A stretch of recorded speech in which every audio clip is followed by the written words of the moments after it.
Fala galera, tudo bem com vocês? Professor Arthur aqui. Questãozinha de hoje vai fazer o uso de química orgânica para contextualizar uma pergunta, na verdade, de técnica de separação, especificamente a destilação fracionada, que é o que ele vai falar aí, porque ele escolheu discutir petróleo. Petróleo é um tema sempre recorrente na prova do Enem. E o que você precisa para compreender muito bem esse exercício de hoje? Você precisa deixar o like aqui. É claro, galera, dá essa moral aí, não deixe de curtir. Se você achar legal, considere se inscrever e compartilhar com o pessoal, porque aqui falamos de química, é química, vem comigo, depois da vinheta.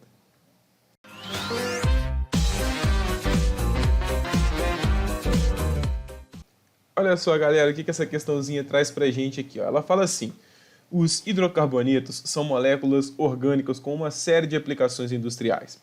Por exemplo, eles estão presentes em grande quantidade nas diversas frações do petróleo e normalmente são separados por destilação fracionada, com base nas suas temperaturas de ebulição.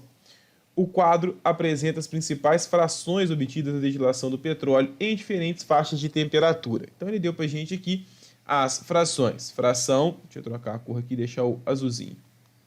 Fração 1, 2, 3 e 4. Você vê que a temperatura, que a faixa de temperatura ela aumenta, né? Que é 20, de 30 a 180, de 170 a 290, de 260 a 350. Aqui tem alguns dos exemplos do que é produzido: o gás natural, o gás de cozinha, gasolina, querosene e óleo diesel. E aqui a gente tem o número de átomos de carbono desse hidrocarboneto de fórmula geral aqui, ó, CnH2n mais 2. Então são alcanos, todos eles são alcanos. Na fração 4, está falando dessa daqui, a separação dos componentes ocorre em temperaturas mais elevadas, por quê? Então, galera, é uma questão que a resolução dela é relativamente rápido, não tem muita frescura aqui não. Quando você fala de que a técnica de separação é a destilação fracionada, ele falou para você que o critério de separação é a temperatura de ebulição e ele mostra para você as faixas que está acontecendo. O que a gente tem para influenciar, né? O que é a gente fazer a ebulição de uma espécie? Você sai do estado líquido. Qual é a característica do estado líquido? As partículas, né? Elas estão próximas, elas têm uma movimentação, elas têm uma interação. Esse é o estado líquido, né? Vai fazer sempre o formato do recipiente e, enfim, bem resumido.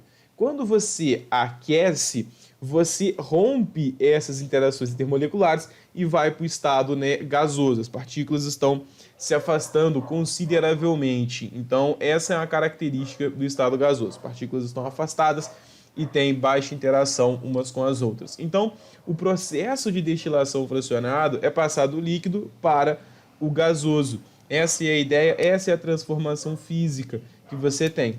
O que você precisa romper, então, nessa troca e nessa transformação física? Você precisa romper a interação intermolecular que você tem. Então, o que influencia a temperatura de ebulição?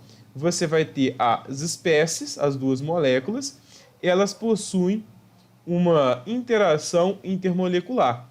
Quanto mais forte for a interação intermolecular, mais difícil é de você afastar, romper essas ligações e distanciar as moléculas. Esse é o primeiro ponto. Tanto que a gente tem, né, falando de compostos covalentes, ligação de hidrogênio, de polo permanente, de polo induzido, de polo induzido, de polo induzido, ou forças de Van der Waals, dispersão de London. São essas aí as forças que a gente tem. Caso a interação intermolecular não seja um ponto importante, a gente tem outro. O outro ponto importante é exatamente o tamanho da sua partícula, a massa dessa partícula.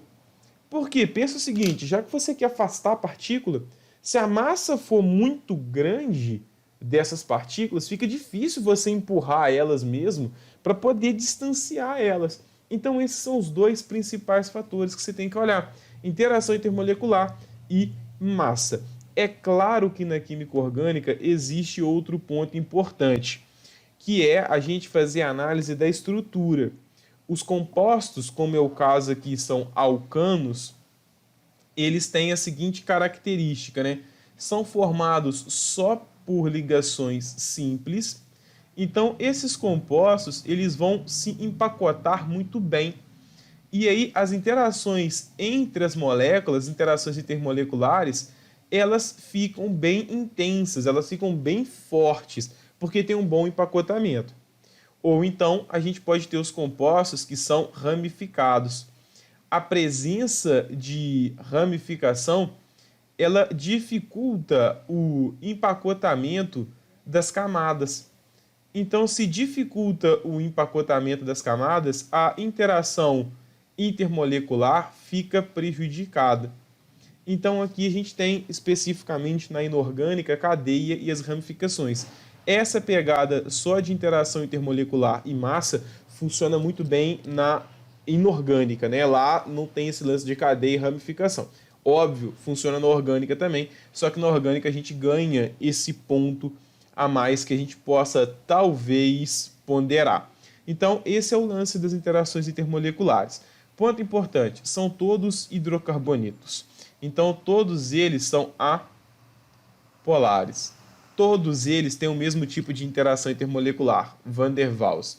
Então, essa primeira análise aqui, ó, sobre o tipo de interação intermolecular, ela não vai ser relevante. Por quê? Porque como todos os compostos são apolares, todos eles têm o mesmo tipo de interação intermolecular. Então, o que está justificando essa diferença na faixa de ebulição não é a interação intermolecular. São todos apolares. A interação intermolecular para todo mundo ali é a força de Van der Waals. Logo, o que me sobra? A massa. E você observa isso, né? De 1 a 4 carbonos é a menor faixa de ebulição. Depois 6 a 12, depois 11 a 16, 14 a 18. Então você está vendo que a faixa 4, a interação é a mesma das outras, que são todos compostos apolares, é tudo dipolo induzido ou Van der Waals, mas a massa está aumentando. Então a gente já tem em mente que o fato que leva a faixa 4, esses compostos C14, H18, terem a maior temperatura de ebulição é por conta da massa. Arthur, mas você falou de ramificação, falou de não ter ramificação, isso vai influenciar? Bom, vamos olhar as alternativas, mas a princípio é difícil de dizer porque ele só deu o número de carbonos. Ele não falou nada sobre ramificação, ele não deu a entender nada disso aqui. Pode ser que existam compostos ramificados? Claro, questões de isomeria, de cadeia, mas ele não disse nada, então é um pouco difícil afirmar isso. A gente tem que ter sempre isso em mente nas questões do Enem. A gente não pode sair afirmando o que a gente acha. Eu lancei a possibilidade, vamos ver se casa com o que a questão quer. Suas densidades são maiores. Você fala, olha, densidade é massa sobre volume. A gente tem muitos problemas aqui. A gente até consegue descobrir a massa, mas qual o volume para se falar em termos de densidade? E mesmo que se fale de densidade, densidade não tem a ver com temperatura de ebulição. Temperatura de ebulição tem a ver com a interação intermolecular, que é a mesma para todo mundo, e com a massa, basicamente. Pode ter a ver com ramificação? Pode. Pode ter a ver com insaturação? Pode. Mas aqui a gente não tem esses detalhes, então a letra A, de fato, passa muito longe da resposta. Letra B, o número de ramificação ser maior. Galera, ele não falou nada de ramificação com a gente. Nada. Nada. Então já é difícil querer marcar a letra B, porque você estaria afirmando uma coisa que você não sabe. Ok, vamos então apelar, vamos aprofundar na letra B, então vamos imaginar aqui as coisas. O número de ramificações pode ser maior na quarta fração do que nas outras? Pode, por questões de isomeria. Se você tem mais carbonos, a possibilidade de você ter mais isômeros de cadeia é maior. Logo, é possível que você tenha mais compostos ramificados. Ele te falou alguma coisa disso? Não, então eu estou extrapolando para ver se ainda assim é possível afirmar alguma coisa. Mas a gente chega no outro ponto. Mesmo que esses caras tenham a possibilidade de ter mais ramificações, eu acabei de mostrar para você que o efeito é contrário. Maior número de ramificações dificulta a interação intermolecular, dificulta o empacotamento. Imagina, né, que você está fazendo uma mudança, quando a cadeia toda normal não tem ramificações, você imagina você fazer uma mudança com todas as caixas do mesmo tamanho, da mesma altura, mesmo volume. A coisa vai empacotar tudo lindo. Agora você imagina caixas maiores, de formatos diferentes, você não consegue empacotar as coisas legais ali. Então, a presença de mais ramificações, mesmo que ele não tenha afirmado, eu estou extrapolando que por ter mais carbono, poderia ter mais isômeros de cadeia, logo compostos mais ramificados. Mesmo que isso tudo fosse verdade, mesmo ele não afirmando isso, eu extrapolando, estaria na contramão. Mais ramificações iria diminuir a interação intermolecular, iria diminuir o ponto de ebulição. Então, a letra B está errada por esses dois motivos. Primeiro, que a questão não falou nada com você. Segundo, que se você resolver aprofundar e explorar, você vai ver que está acontecendo ao contrário. Ok. Aí ele vem assim, ó. Sua solubilidade no petróleo é maior.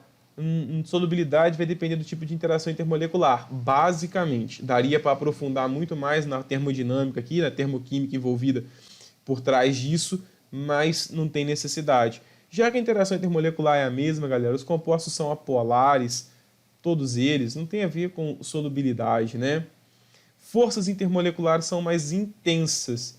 Isso aqui justifica perfeitamente. Por quê? Se eles têm maiores massas, né, por exemplo, eles vão acabar reforçando essa interação intermolecular, vai ficar mais difícil de separar. Ou você pode pensar em termos de cadeia. As cadeias são maiores, vai ter maior interação entre elas, você vai acabar intensificando essas forças intermoleculares. Então, pelas duas análises possíveis, você acha a letra D bem coerente. E a letra E, a cadeia carbônica é mais difícil de ser quebrada. Quebrar cadeia carbônica é uma transformação química. Você está mudando a composição da molécula. Destilação fracionada não muda a composição da molécula. Você separa, é um processo de separação das espécies, ali, algo físico. Você está pegando e está separando um do outro. Você não está mexendo na composição da estrutura. Então, o quebrar a cadeia carbônica é o processo de cracking, é outra coisa, é o craqueamento. Aí é um processo de reação química, muda a composição, não é isso que está sendo falado. Aqui está simplesmente separando os componentes. Então, por isso que a letra E está equivocada. Galera, tá aqui. E antes de você sair, eu quero fazer um convite para você no meu Instagram, porque no meu Instagram eu realizo um trabalho em paralelo. Aqui tem alguns exemplos para você. Eu tenho aqui resumos de funções para você treinar identificação, treinar nomenclatura, tudo muito bem organizado, bem resumido. No meu Instagram eu libero, além dos mapas mentais e resumos, dicas de estudo, dicas de química, memes, que é importante a gente descontrair também, né? Divulgo vídeos de experimentos químicos muito bem comentados, enfim, um trabalho bem legal e em paralelo. Não deixe de ir lá conferir, eu tenho certeza que vai te ajudar. Beleza? Galera, bons estudos e valeu!